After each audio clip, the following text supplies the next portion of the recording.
The Minnesota Starvation Experiment.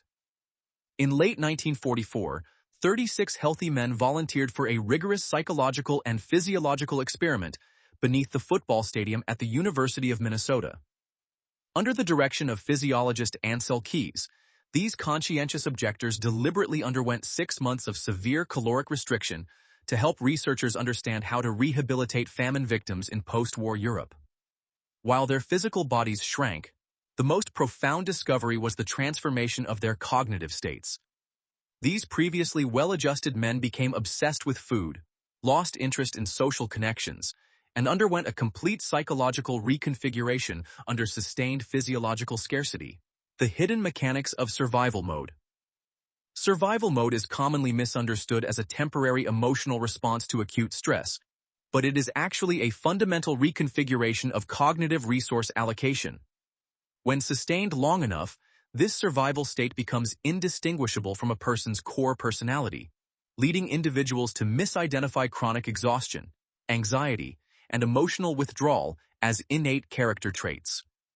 In reality, the brain's higher-order functions, such as long-term planning, curiosity, and emotional openness, are commandeered to manage perceived systemic threats, whether those threats stem from actual physical deprivation or invisible psychological and financial strains. The collapse of the cognitive horizon. A primary symptom of prolonged survival mode is the dramatic shrinking of one's operational time horizon. Individuals who once possessed the capacity for long-term strategic thinking become trapped in short-term decision-making, optimizing exclusively for immediate relief while unintentionally undermining their long-term future.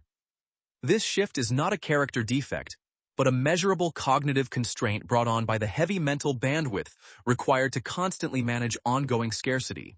The measurement of the bandwidth. Tax research into behavioral economics demonstrates how real-world scarcity imposes a direct, measurable toll on human cognition. Studies examining agricultural workers across pre-harvest and post-harvest financial cycles revealed significant drops in fluid intelligence during periods of acute economic pressure. This bandwidth tax occurs because the brain continuously runs background calculations regarding survival, leaving fewer mental resources available for broader problem-solving, abstract reasoning, and long-range planning. The trap of reduced mental capacity.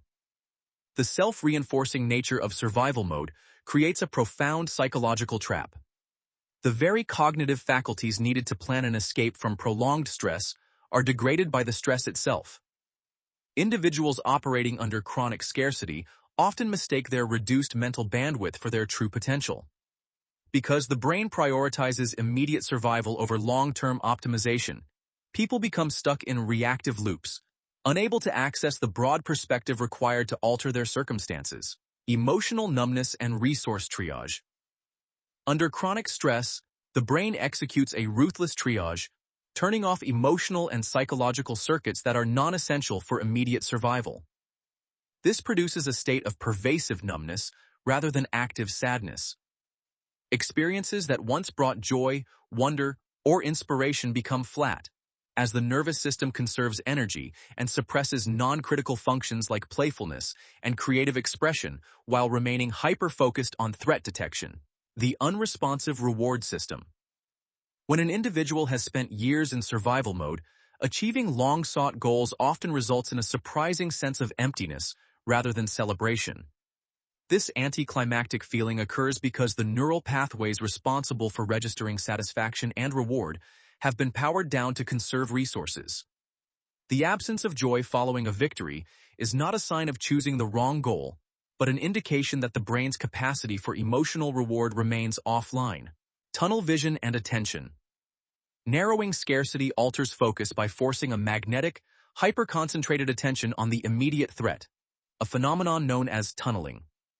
While this intense focus creates an illusion of clarity, it effectively blinds the individual to peripheral possibilities, alternative solutions, and external support. The brain locks onto the source of anxiety to prevent harm, preventing the individual from stepping back to view the broader landscape. The ineffectiveness of traditional advice. Standard personal development advice, such as zooming out or thinking bigger, often fails because it asks a tunneling brain to perform functions that have been neurologically restricted. Telling a mind locked in survival mode to simply expand its perspective ignores the underlying physiological state. Until the nervous system feels secure enough to drop its perimeter defenses, attempts to force a wider perspective remain largely inaccessible. Baltasar Gracian and the Strategic Pause. Historical insights from 17th-century philosopher Baltasar Gracian highlight the importance of self-possession and mastering reaction impulses in high-stress environments. Gracian advocated for introducing a deliberate delay between an initial emotional reaction and the ultimate action taken. In modern neurological terms, this pause allows the immediate, survival-driven impulses of the lower brain to pass, so that higher cognitive functions can regain control and dictate a measured response. The hijacked imagination survival mode does not eliminate human imagination. Instead, it redirects its generative capacity toward anticipating worst-case scenarios. The same mental faculty capable of visualizing constructive futures becomes dedicated to simulating potential failures, threats, and disasters in vivid detail. This continuous mental loop consumes vast amounts of energy, leaving the individual perpetually exhausted from fighting non-existent battles in their mind. Reclaiming creative control. Reverting an anxious, hyper-vigilant mind requires actively directing the imagination back toward constructive outcomes. Because the brain continuously runs simulations regardless of choice, deliberate effort must be applied to steer mental imagery away from disaster loops and toward intended goals. Taking control of this process is an essential step in dismantling the brain's automatic threat response mechanisms, the internal thermostat of chaos. A major obstacle in recovering from chronic stress is the nervous system's tendency to treat familiar high-stress baselines as its normal state. When life finally becomes calm or secure, an internal thermostat, conditioned by years of turbulence, registers the lack of tension as an anomaly. Consequently, individuals may unconsciously generate unnecessary conflict or urgency simply to return their internal environment to the familiar temperature of high alert. Unconscious sabotage of peace. When a calibrated nervous system experiences unfamiliar calm, it often manufactures real-sounding justifications to recreate tension. Small slights, minor worries, or arbitrary problems are amplified into major emergencies to align the external environment with internal stress levels. Recognizing that this urge stems from a miscalibrated baseline, rather than genuine external threats, is critical for breaking the cycle of self-sabotage. The extended process of refeeding. The physical recovery phase of the Minnesota starvation experiment revealed that psychological and physical restoration takes far longer than the period of deprivation itself. Removing the immediate source of stress does not automatically reset the brain's survival programming. Just as a starved body requires careful, prolonged renourishment, a stressed nervous system requires time, safety, and consistent practice before its normal emotional and cognitive capacities fully return. The delayed return of emotional vitality. External success or improved circumstances rarely result in an instant emotional reboot. Individuals who fix their financial, physical, or relational environments often feel confused when emotional grayness lingers. Understanding that internal recovery lags behind external improvement prevents people from abandoning healthy environments prematurely out of frustration.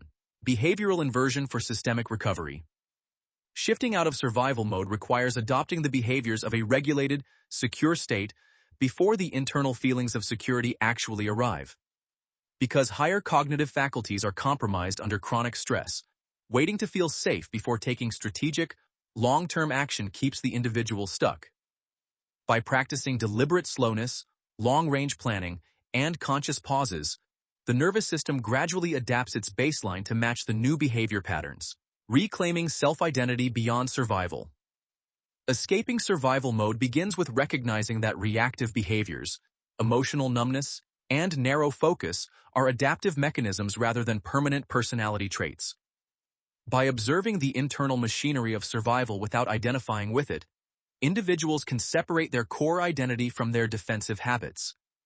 This meta-awareness breaks the automatic control of survival software, allowing long-dormant capacities for joy, strategic vision, and genuine connection to gradually re-emerge.